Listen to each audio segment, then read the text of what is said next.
Assalamualaikum warahmatullahi wabarakatuh. Hai semua, aku Evianti Mugirahayu dari Universitas Pancasakti Bekasi, Prodi Pendidikan Ekonomi C. Di sini aku akan sharing sedikit ke kalian tentang teori ekonomi mikro. Kita lanjut aja ke videonya. Yang pertama adalah konsep dasar ilmu ekonomi. Dalam KBBI, ilmu ekonomi merupakan cabang ilmu yang tertuju pada asas-asas produksi, distribusi, konsumsi, serta berbagai hal yang menyangkut pemakaian barang atau kekayaan. Ilmu ekonomi dibagi menjadi 3 bagian: ilmu ekonomi deskriptif, ilmu ekonomi terapan, dan ilmu ekonomi teori. Prinsip ekonomi. Dalam prinsip ekonomi, manusia dalam memenuhi kebutuhannya akan berusaha mencapai hasil sebesar-besarnya dengan pengorbanan sekecil mungkin. Tindakan ekonomi adalah upaya untuk memperoleh keuntungan sebesar-besarnya dengan berlandaskan prinsip ekonomi. Motif ekonomi. Motif ekonomi merupakan hal-hal yang menjadi penyebab masyarakat melakukan tindakan ekonomi. Yang kedua adalah masalah pokok ekonomi. Masalah pokok ekonomi. Yang pertama adalah masalah pokok ekonomi klasik. Masalah produksi. Agar dapat memenuhi kebutuhan manusia, maka barang dan jasa harus tersedia. Masalah distribusi. Bagaimana produk bisa terdistribusi secara baik hingga sampai ke tangan konsumen. Masalah ekonomi. Apakah barang tersebut akan dikonsumsi atau malah terbuang sia-sia karena harganya tidak terjangkau. Dan yang kedua adalah masalah pokok ekonomi modern. Yang pertama, barang dan jasa apa yang diproduksi dan sebanyak apa. Bagaimana produsen dapat menentukan barang dan jasa apa yang dapat diproduksi. Yang kedua, bagaimana cara memproduksi barang tersebut. Produsen harus bisa menentukan teknik produksi yang paling efisien. Yang ketiga, untuk siapa barang tersebut diproduksi. Keuntungan dari barang dan jasa yang diproduksi bukan hanya untuk konsumen saja. Selanjutnya, yang ketiga adalah konsep permintaan. Permintaan adalah jumlah barang yang diminta oleh konsumen pada tingkatan harga dan waktu tertentu yang dilambangkan dengan D atau demand.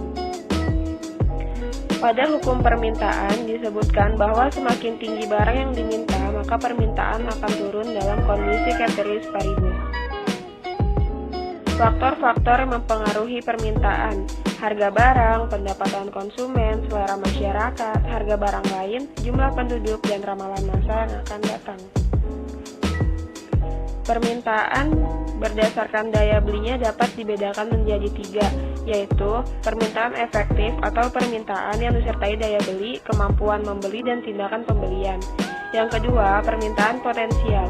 Permintaan yang disertai daya beli, kemampuan membeli, tetapi belum melakukan pembelian. Yang ketiga, permintaan absolut atau permintaan tanpa disertai dengan daya beli dan kemampuan membeli. Selanjutnya, nomor 4, yaitu konsep penawaran.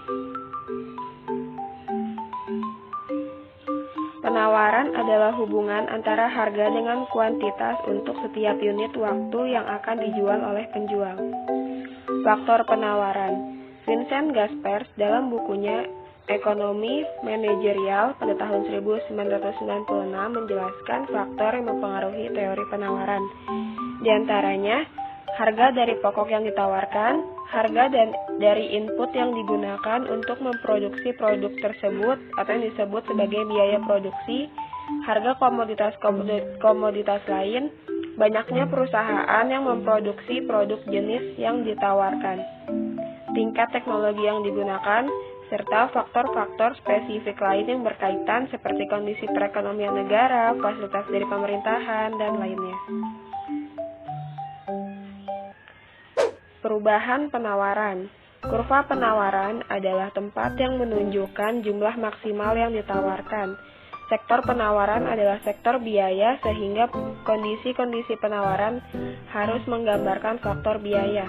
Dari buku Ekonomi Mikro pada tahun 2007, Karta Sugiarto dan kawan-kawannya, perubahan penawaran dapat dibedakan menjadi dua, yaitu pergerakan sepanjang kurva penawaran dan pergeseran kurva penawaran.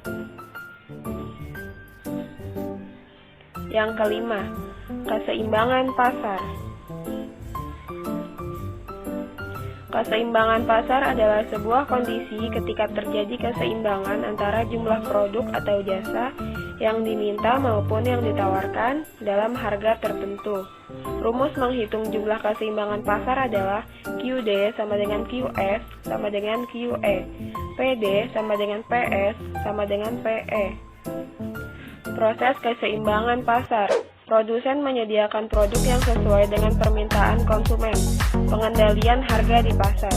Fungsi keseimbangan pasar. Fungsi permintaan. Diidentifikasikan dengan terdapatnya jumlah barang sesuai permintaan dan faktor pendukung lain. Fungsi penawaran. Fungsi penawaran lebih berfokus pada korelasi persamaan di antara harga dan jumlah barang yang ditawarkan pihak konsumen. Dan yang keenam adalah elastisitas permintaan.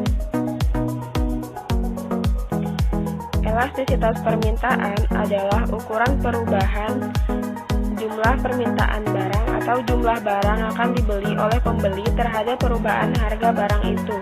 Pada umumnya, jika harga barang naik, ketersediaan pembeli untuk membeli barang tersebut akan menurun.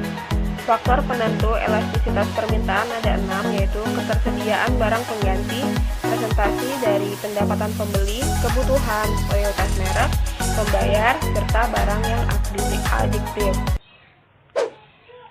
Dan yang terakhir nomor 7 yaitu elastisitas penawaran. Elastisitas penawaran adalah istilah dalam dunia ekonomi untuk mendefinisikan pengaruh terhadap besar atau kecilnya level kepekaan perubahan jumlah barang yang ditawarkan terkait adanya perubahan harga dari barang tersebut. Terjadinya elastisitas penawaran ini sangat bergantung kepada sejumlah faktor, yaitu ketersediaan barang, banyaknya produsen yang memproduksi barang tersebut, dan inovasi teknologi.